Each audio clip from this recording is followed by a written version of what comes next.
Hello everybody, welcome again to this class. Today we're not going to talk about chemistry. Today we're going to talk about history, the history of our lives, the history of our world. So today we're going to learn the Earth through time. Let's start with a question. How old is Earth? If I ask you how old are you, what is your answer? Maybe you are 9, you are 11, you are 12. In my case, I am 23 years old. But how old is Earth? You know? Okay, let's study and let's discover. Wow! Geologists. What are geologists? The scientists who study rocks.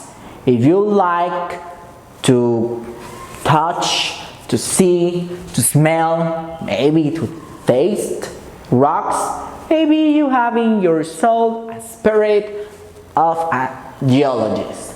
They are scientists who study the rocks in our world. In this case, the geologists have been able to use the radioactivity of rocks to find their age. They discover the age of the rocks or of the area by studying with the radioactivity of rocks by using obviously different detectors as we have here. Rocks give out invisible radiation that can be measured with special detectors.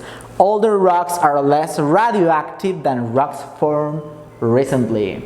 When a rock has less radioactive, in this case they are older, but when a rock is with a lot of radioactivity, this rock is a recent rock. So now Earth formed around, here we have 4.54 billion years ago. It's an approximation about how the Earth was created.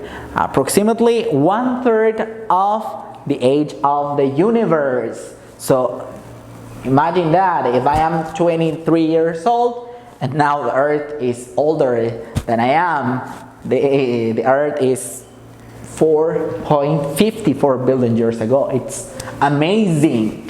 Now, through our lives, through the Earth, by passing the times, this time or these periods were divided in eras and periods. Let's analyze one by one. Geologists call the time periods during which great changes happen to Earth eons. What's an eon? It's a period of time from our world or our planet. An eon is divided into eras. Okay, let's see this. An eon is a period of time.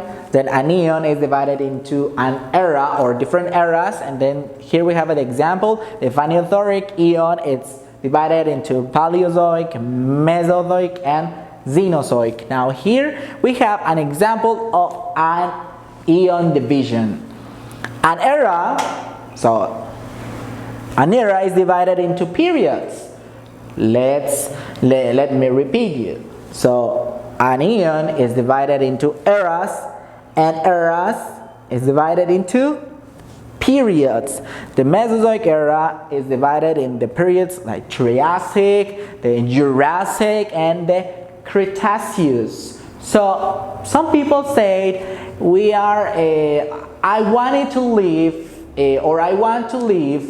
in the Jurassic period or in the Jurassic era.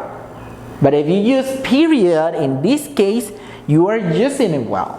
But then if you want to use era, you have to say Mesozoic. You know that Mesozoic was in this case the era of the dinosaurs. You know with that? If not, now we are learning here. So Mesozoic, as I told you, is an era, and an era is divided into periods. All the time, all the periods from the beginning to now are divided in different time periods. So in the past we have eons, we have periods, we have eras, so now we have years, we have centuries, we have lustrous as well, and different time periods. Okay, let's finish with this picture. Now we have this picture here with dinosaur, and let me ask you, did you want to live with dinosaurs? Yes or no? This is a big question, but now in my case, I wanted to live in this era. Maybe by riding a dinosaur, or not a Tyrannosaurus Rex, obviously no. It could be dangerous for me. So now, thank you for being here today. So see you in the next class studying about history. Goodbye, guys.